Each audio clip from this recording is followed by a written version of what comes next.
നമസ്കാരം. മാസങ്ങളുടെ ഇടവേളയ്ക്കു ശേഷം, അതായത് റഷ്യൻ എണ്ണയും താരിഫിലുമൊക്കെ പോരെടുത്തു മടുത്ത ട്രംപ് അവസാനം ഇന്ത്യക്ക് മുന്നിൽ അടിയറവ് പറഞ്ഞിരിക്കുകയാണ്. അതിന്റെ ഭാഗമായാണ് വ്യാപാര ചർച്ചകളുടെ ഈ പുതിയ തുടക്കം. ഇതിന്റെ ഭാഗമായി US chief trade negotiator Brendan ലിഞ്ചും സംഘവും കഴിഞ്ഞ ദിവസം രാത്രി ഇന്ത്യയിലെത്തിയിരുന്നു. ഉഭയകക്ഷി വ്യാപാര കരാറിന് ഊന്നൽ നൽകിക്കൊണ്ടായിരിക്കും ചർച്ച നടക്കുക.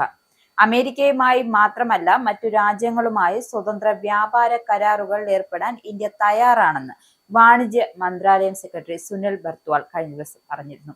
GST പരിഷ്കാരങ്ങളെക്കുറിച്ചും നിലവിലുള്ള FDAയുമായി ബന്ധപ്പെട്ട നടപടികളെക്കുറിച്ചും മറ്റു രാജ്യങ്ങളെ അറിയിക്കുന്നതിനായി സജീവ ഇടപെടൽ നടത്തുന്നുണ്ടെന്നും നിരവധി ഉൽപ്പന്നങ്ങൾക്കായുള്ള സ്റ്റാൻഡേർഡ് ഓപ്പറേറ്റിംഗ് നടപടികൾ രാജ്യത്ത് നിലവിലുണ്ട്. കൂടുതൽ FDAകളുമായി മുന്നോട്ടു പോകാൻ തയ്യാറാണെന്നും ബർത്വാൾ വ്യക്തമാക്കിയിരിക്കുകയാണ്. ഇന്ത്യയും US തമ്മിലുള്ള ഇത് വ്യാപാര കരാർ ചർച്ച ചെയ്യുന്നത് ഇത് ആദ്യമായല്ല. 5 തവണ വ്യാപാര ചർച്ചകൾ നടത്തിയിട്ടുണ്ട് എന്നും വാണിജ്യ മന്ത്രാലയം അഡീഷണൽ സെക്രട്ടറി രാജേഷ് അഗർവാൾ വ്യക്തമാക്കി. 6ാം തവണ ചർച്ച നടത്താൻ തീരുമാനിച്ചിരുന്നത് ഓഗസ്റ്റ് 25 മുതൽ 29 വരെയായിരുന്നു. എന്നാൽ ആ ചർച്ചകൾ മാറ്റിവെക്കേണ്ടി വന്നു. ഈ ചർച്ചയാണ് ഇന്ന് ആരംഭിക്കുന്നത്. ഇന്ത്യൻ വിദേശകാര്യ മന്ത്രാലയവും ചർച്ചകളിൽ പങ്കെടുക്കും. റഷ്യയിൽ നിന്നുള്ള അസംസ്കൃത എണ്ണയുടെ ഇറക്കുമതി കുറയ്ക്കാൻ ഇന്ത്യ തയ്യാറാകും എന്നാണ് US പ്രതീക്ഷിക്കുന്നത്. US താരിഫുകളെ കുറിച്ചുള്ള ആശങ്കകൾ പരിഹരിച്ചുകൊണ്ട് ഇന്ത്യ USുമായി തുടർച്ചയായ സംഭാഷണത്തിൽ ഏർപ്പെടുവാനും അവരുടെ കാഴ്ചപ്പാട് മനസ്സിലാക്കുവാനും ശ്രമിക്കുമെന്നാണ് വാണിജ്യ സെക്രട്ടറി വ്യക്തമാക്കുന്നത്. താരിഫ് ഉൾപ്പെടെയുള്ള എല്ലാ പ്രധാന വിഷയങ്ങളിലും ഇന്ത്യ സജീവ ഇടപെടൽ നടത്തുന്നുണ്ട്. സെപ്റ്റംബർ 10 സമൂഹ മാധ്യമത്തിൽ US പ്രസിഡന്റ് ഡൊണാൾഡ് ട്രംപ് നടത്തിയ ഒരു പോസ്റ്റിന് ശേഷമാണ് വ്യാപാര ചർച്ചകൾക്ക് തുടക്കമായത്. ട്രംപിന്റെ സോഷ്യൽ മീഡിയ പ്ലാറ്റ്ഫോമായ ദി ട്രൂത്തിലൂടെയാണ് മോദിയുമായുള്ള കൂടിക്കാഴ്ചയെക്കുറിച്ച് വെളിപ്പെടുത്തിയത്.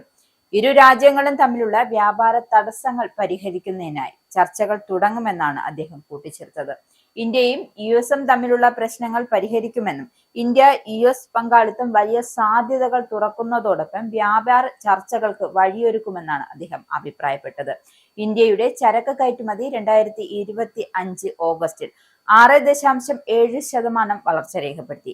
2024 ഓഗസ്റ്റിൽ $32.89 ബില്യൺ വളർച്ചാ നിരക്ക്. 2025 ആയപ്പോഴേക്കും 35.1 ബില്യണിലെത്തി. അതേസമയം ഇറക്കുമതിയിൽ 10.12% കുറഞ്ഞു. 61.59 ബില്യണിലെത്തി. കഴിഞ്ഞ വർഷം ഇതേ കാലയളവിൽ ഇത് 68.53 ബില്യൺ ആയിരുന്നു. തൽഫലമായി 2024 ഓഗസ്റ്റിൽ വ്യാപാര കമ്മി 35.64 ബില്യൺ നിന്നും 26.49 ബില്യനായി കുറഞ്ഞു. അതോടൊപ്പം ഇന്ത്യയുടെ ഏറ്റവും വലിയ കയറ്റുമതി കേന്ദ്രമായ US തുടരുകയാണ്.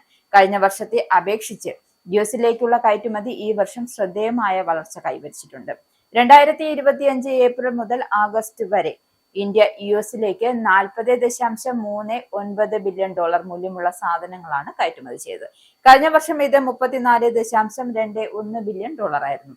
2025 ഓഗസ്റ്റിൽ ചൈനയിൽ നിന്നുമുള്ള ഇറക്കുമതിയും വർദ്ധിച്ചു. ഇന്ത്യ യൂറോപ്യൻ യൂണിയൻ FDA കുറിച്ചുള്ള 14ാം റൗണ്ട് ചർച്ചകൾ ഒക്ടോബർ 6 മുതൽ 10 വരെ ബ്രസൽസിൽ വെച്ച് നടക്കുമെന്നാണ് വാണിജ്യ മന്ത്രാലയം അറിയിച്ചിരിക്കുന്നത്. 2025 ഓഗസ്റ്റ് മാസം കയറ്റുമതിയിൽ 6.7% വാർഷിക വളർച്ച നേടിയ ഇന്ത്യയുടെ കയറ്റുമതി മേഖലയ്ക്ക് ലഭിച്ച സ്വാഗതാർഹവും പ്രോത്സാഹനജനകവുമായ നേട്ടമെന്നാണ് വ്യാപാര ഡേറ്റയോട് പ്രതികരിച്ച FBI CEO വ്യക്തമാക്കിയിരിക്കുന്നത്. ആഗോളതലത്തിൽ സംഭവിച്ച പ്രതിസന്ധികളുടെയും ഭൗമരാഷ്ട്രീയ അനിശ്ചിതത്വങ്ങളുടെയും പശ്ചാത്തലത്തിൽ ഇത് വൻ നേട്ടമായാണ് കണക്കാക്കുന്നത്.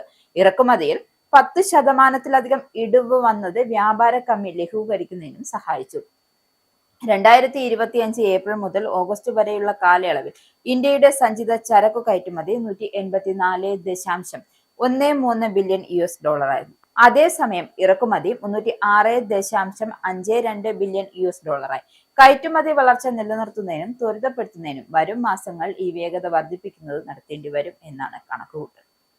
ഇസ്രായേലിന്റെ 5 സൈനിക താവളങ്ങളിൽ കനത്ത നാശനഷ്ടം. മോദി വെളിപ്പെടുത്തുന്ന ഇന്ത്യയുടെ വികസനത്തിന്റെ മയക്കുമരുന്ന് വിൽപ്പനയ്ക്കെതിരെ ശക്തമായ നടപടിയെടുത്ത് ഷാർജ പോലീസ്. അമേരിക്കയിലെ സാധാരണ മനുഷ്യരോട് കൂടിയാണ് കോൺഗ്രസിനുള്ളിൽ പങ്കുവയ്ക്കാൻ ഓപ്പറേഷൻ സിന്ദൂറിൽ ഉപയോഗിച്ച